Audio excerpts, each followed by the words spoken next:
22,05,035 हा भारतातल्या त्या तरुणांचा आकडा आहे ज्यांना डॉक्टर बनायचंय. पण आज देशातले हे सगळे तरुण डोक्याला हात लावून बसलेत आणि त्याला कारण आहे पेपर फुटी. 3 मे रोजी देशातल्या सगळ्या राज्यांमधून आणि जगातल्या 14 शहरांमधून 22 लाख विद्यार्थ्यांनी नीट UG 2026 ची परीक्षा दिली.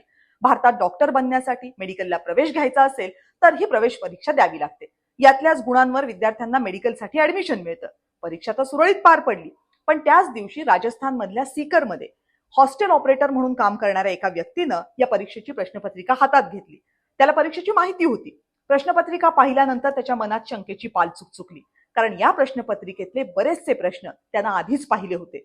सराव परीक्षा म्हणून, ज्याला गेस्ट पेपर सुद्धा म्हटलं जातं, मुलांना जे प्रश्न आधी दिले गेले होते तेच प्रश्न परीक्षेत होते. त्यानं ती सराव प्रश्नपत्रिका आणि परीक्षेची प्रश्नपत्रिका तपासली. रसायनशास्त्र आणि जीवशास्त्राचे तब्बल 120 प्रश्न सेम होते. प्रश्नांच्या उत्तराचे पर्यायही सारखे होते आणि त्यांचा क्रमही सारखा होता. 7 मेला ही माहिती सरकारला मिळाली. चौकशी झाली.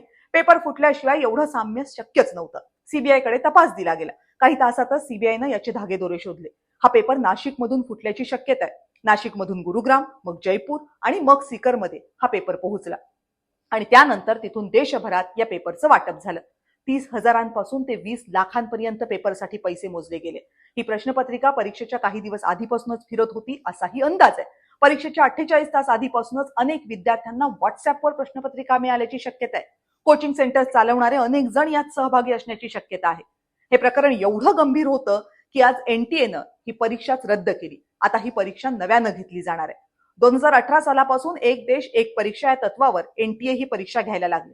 आधी राज्यांमध्ये वेगवेगळ्या परीक्षा व्हायच्या, पण गोंधळ झाला नाही असं वर्ष जात नाहीये. 2024ला या अत्यंत कठीण समजल्या जाणाऱ्या परीक्षेत 67 विद्यार्थ्यांनी 720 पैकी 720 मार्क मिळवले. गोंधळ झाला हे पेपर फुटीमुळेच झालं होतं. सीबीआय तपास झाला, कोर्टात केसेस झाल्या, पण तेव्हा परीक्षा रद्द झाली नाही. पालकांनी एनटीएला अक्षरशः शिव्याशाप दिले.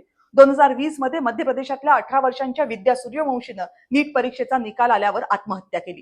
तिला फक्त 6 मार्क मिळाले होते. पालकांनी रिचेकिंग केलं. विद्याला 590 मार्क्स मिळाले होते. चूक कळेपर्यंत बराच उशीर झाला होता. एनटीए नीटसह जेईई सारख्या सगळ्या महत्वाच्या परीक्षा घेते, पण दरवर्षी गोंधळ होतो आणि लाखो विद्यार्थ्यांच्या भविष्याशी खेळ होतो. परीक्षा नीट घेताच येत नसतील तर या एनटीएवरच आता नीट उपाय शोधायला हवा ना.